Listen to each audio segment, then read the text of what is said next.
има толку многу услови да пешачиш, да уживаш во природа. Околината ни е толку многу убава на секаде, значи.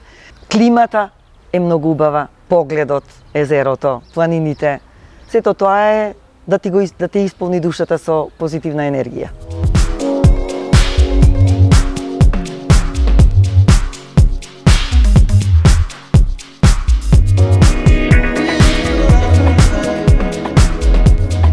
Често пати читам книга, се занимавам со плетење. Почнав да се занимавам со плетење на различни фигури, кукли, животинчиња. Така се занимавам со тие рачни изработки. Ме исполнува, времето ми е мене исполнето. И се обраќам до сите пензионери, морате да си го организирате животот така како што вас ви угодува, ама не седете само дома. Излезете, градот ни е прекрасен. Макар до најблиската продавница да појдете, и тоа е излегување.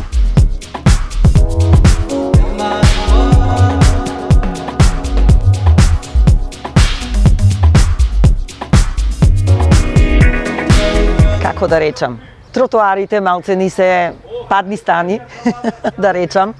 Нема доволно сенки, тоа е факт. Преголем број на коли паркирани по тротоарите, каде што не можеш да поминеш, па често пати ние пешаците мораме и по улица да поминеме за да избегнеме толку е тесен просторот што не можеш да поминеш по тротоарот.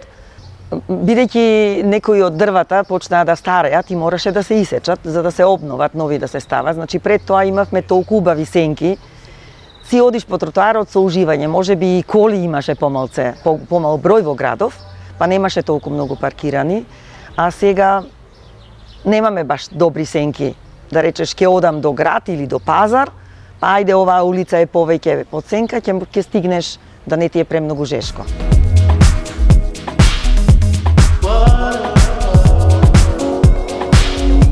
Разликата во мирниот и многу бучниот живот е преголем во Охрид. Заради тоа што во зима остануваме само граѓаните на градот и стварно е да уживаш секаде каде ќе тргнеш, а во лето, за жал, тоа е туризмот. Има премногу туристи, има премногу голема галама, премногу коли, да речеме, бучна музика од сите страни. Покрај што е жешко многу, имаме и немирно спиење заради бучавата. Па може би тука надлежните служби треба да превземат некои одредени мерки. Тука не би се мешала, јас сепак тие знаат како треба да се заштити населението во овој град за да има помирно лето.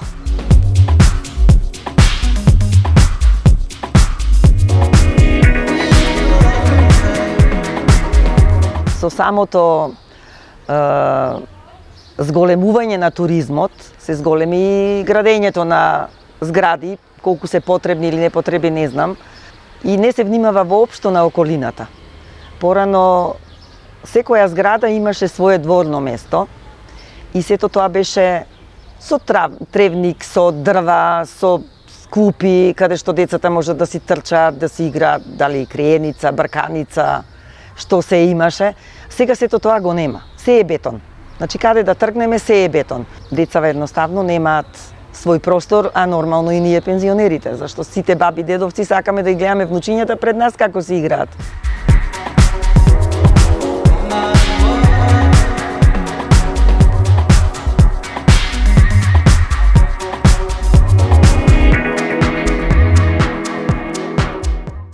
Оној наплатата е многу поедноставна. Колку што гледам децата мои ја користат често пати, ама ние пензионерите малце потешко тоа можеме да го разбереме, да го сватиме некако. Навикнати сме се уште на тој стариот начин да си одиш од шалтер на шалтер и да си ги заврши сите работи. Јас лично не се нервирам. Не ми смета и 20 луѓе да има пред мене, зашто времето е мое, цел ден е мој. Многу потешко е за тие што физички не се активни, што имаат разни болести, па не можат толку долг ред да чекаат. Тука треба ние самите, граѓани, да им дозволиме да одат преку ред. Мислам дека може би треба да се зголеми бројот на шалтерски работници во сиве овие услужни фирми. Добар ден.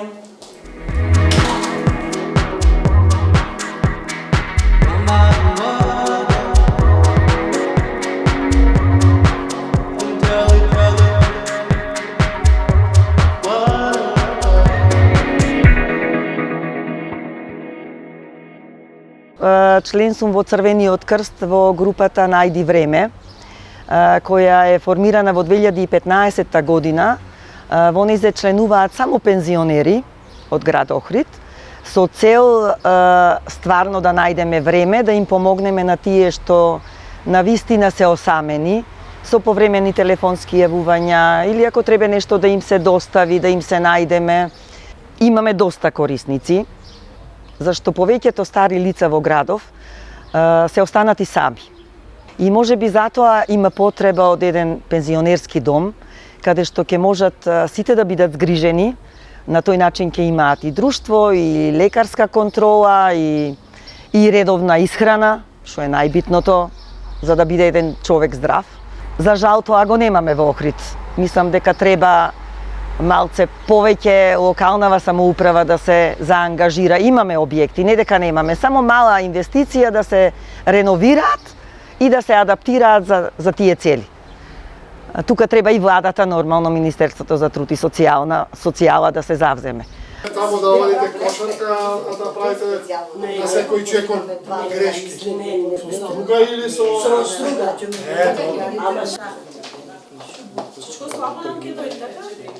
Покрај сите други проблеми на пензионерите во Охрид, ние овде вака бркаме еден друг проблем за да се реши на ниво на градов, не само за нас овде што сме, него за сите пензионери. Простор за дружење, за дневен престој на пензионери. Значи, имаат луѓе кои што немаат дома друштво со кого да разговараат. Немаат со кого да се видат, цел ден се дома. Еден сат можат тука да поминат, колку што сакат. Ке се видат со пријатели, со сите пензионери, ке разменат мислења.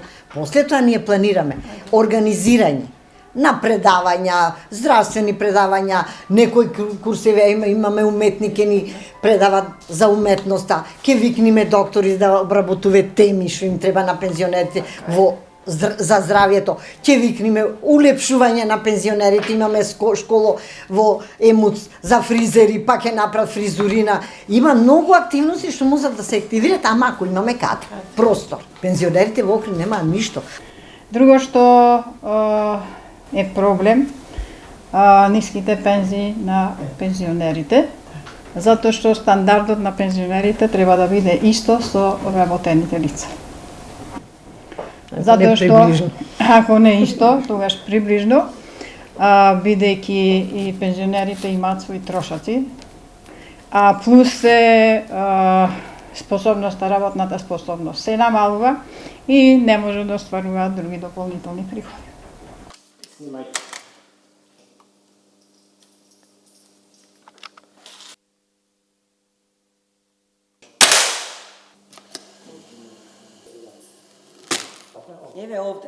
Имаме групи за повеќе спортови и имаме такмичење на општинско, па на регионално, па потоа одиме на републичко.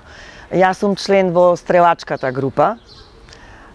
Сега бевме во Вевчани на регионално такмичење, освоивме прво место и одиме на републичко во стрелаштво. Обично еднаш годишно се одржуваат тие надпревари и вежбаме пред да одиме на такмичења. Значи, такмичењата фали многу, што не се вршат припремите не се вршат преку целата година. Така би стекнале сигурно подобри резултати.